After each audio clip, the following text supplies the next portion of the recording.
जो हमें थ्रेट किया गया, हमें टारगेट किया गया। लगभग जब मैं नगर निगम पार्षद था तब से लेकर आतंकवादियों के निशाने में मैं रहा हूं। जब मैं पार्षद था तब एक विखारुद्दीन नाम का एक आईएसआई एजेंट था, उसने मुझे मारने की प्लानिंग की थी, लेकिन पुलिस ने उसका इनकाउंटर किया।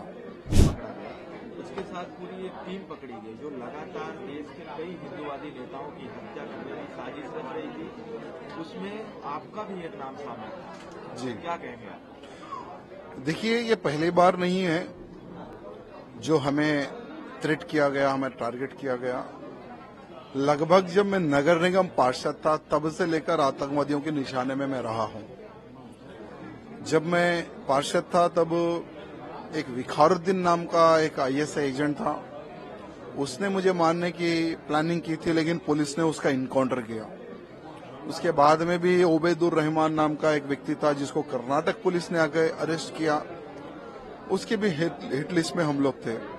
उसके बाद में फिर एक आतंकवादी पकड़ा जाता है जो सिर्फ हमारे मुझको बम से उड़ाने के उसने प्लान की थी और भाग्यलक्ष्मी मंदिर को उड़ाने का उसने प्लान किया था, वो भी पकड़ा गया अनेकों बार।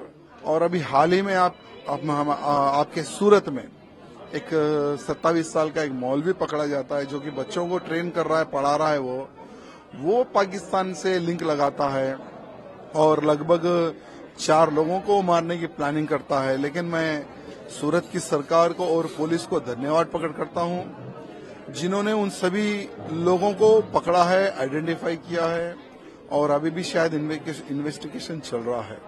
तो जितने भी जो लोग धर्म के प्रति कार्य कर रहे हैं पूरे भारत में, कहीं ना कहीं भारत में रहने वाले कईयों ऐसे देशद्रोही है जो पाकिस्तान से लिंक लगाकर, पाकिस्तान से पैसा लेकर हम जैसे हिंदुवादी नेताओं को मारने की प्लानिंग कर रहे हैं। लेकिन भगवान का आशीर्वाद है, जनता का आशीर्वाद है और प्रधानमंत्री मोदी जी प्रधानमंत्री बनने के बाद में जितने आतंकवादियों के जो मंसूबे है, जो प्लानिंग है, वो हर बार फेल होते आइए और आने वाले समय में भी फेल होगी। हैदराबाद सीट पर असदुद्दीन ओवैसी के सामने भाजपा है, क्या लग रहा है उस सीट का कैलकुलेशन क्या है, कहाँ पर मजबूत है, कहाँ कमजोर? देखिए, बहुत ही अच्छी लड़ाई लड़ी है हमारी महादेवी जी ने, बहुत अच्छे से चुनाव हुआ है। लेकिन दुर्भाग्य है जैसे पहले से जो हमें डर था कि बोकसिंग होगी, इस बार भी बहुत बड़ी संख्या में बोकसिंग, हर बूथ पे बोकसिंग हुई। हमें डर था कि हिंदुओं का वोट मुसलमान डालेगा, वही हुआ। हिंदू महिलाओं का वोट बुरके डाल के डाले जाएंगे, वही हुए। और इस बार भी इतना बोकसिंग हुआ जिसका कोई लिमिट नहीं है।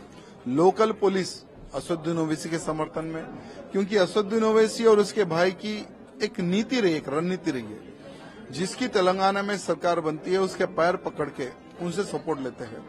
या अगर हम हिस्ट्री देखेंगे तो वाईएस राजशेखर रेड्डी कांग्रेस के मुख्यमंत्री बने, उनके सपोर्ट में थे।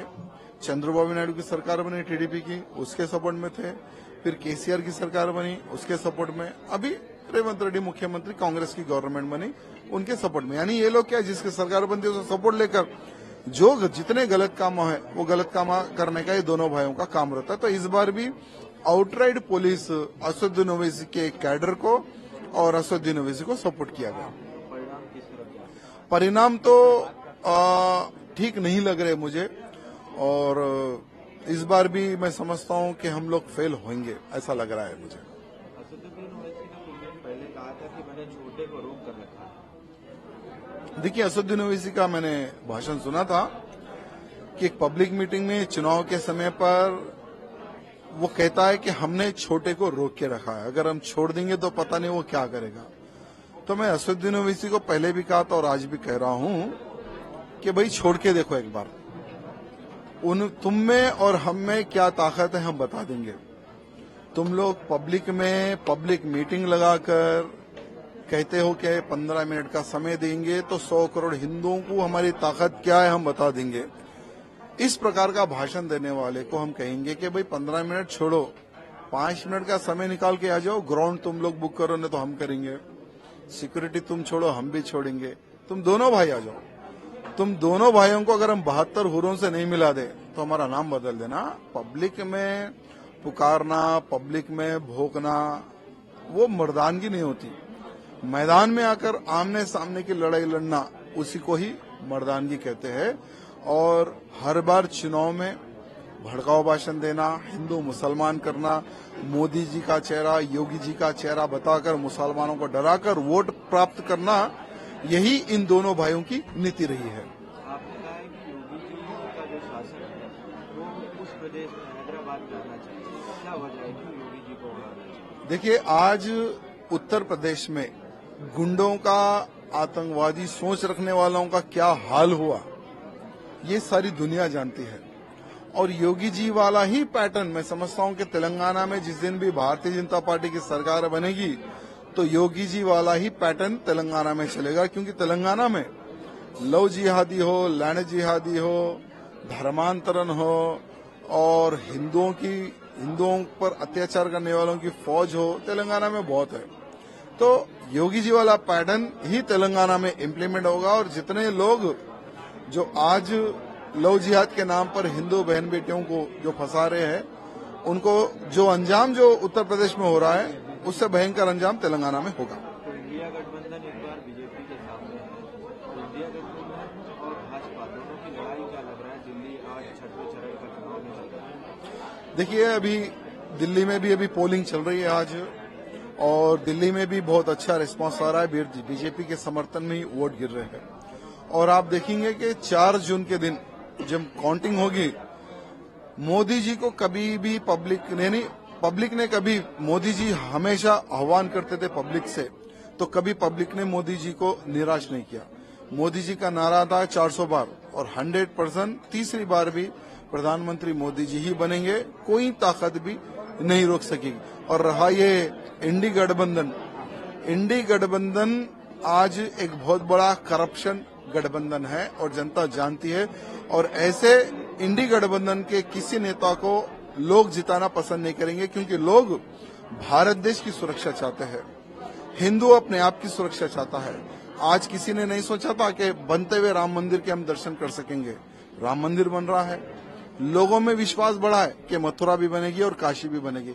तो इसलिए जितने भी जो सनातनी हैं, वन साइड मोदी जी को वोट डाल दिए हैं। और आप देखेंगे कि 4 जून में फिर से भारत देश में भगवा लहराएगा। ओवैसी ने अपने बयान में कहा है कि अगर मोदी जी आ गए, 400 पार हो गया, तो आरक्षण खत्म हो जाएगा। कहीं न कहीं ये मुद्दा मुस्लिमों के वोट को लेकर। देखिए, SC, ST, OBC का आरक्षण कभी खत्म नहीं होगा, चैलेंज करता हूं मैं। हाँ, आरक्षण अगर खत्म होगा तो मुसलमानों का होगा, क्योंकि संविधान के खिलाफ कांग्रेसियों ने 4% किसी राज्य में 12% देंगे, इस प्रकार से उन्होंने मुसलमानों के नाम पर वोट लेने के लिए आरक्षण पे आरक्षण घोषित किया था। लेकिन संविधान के खिलाफ में किसी मुसलमान को आरक्षण मोदी जी देने नहीं देंगे।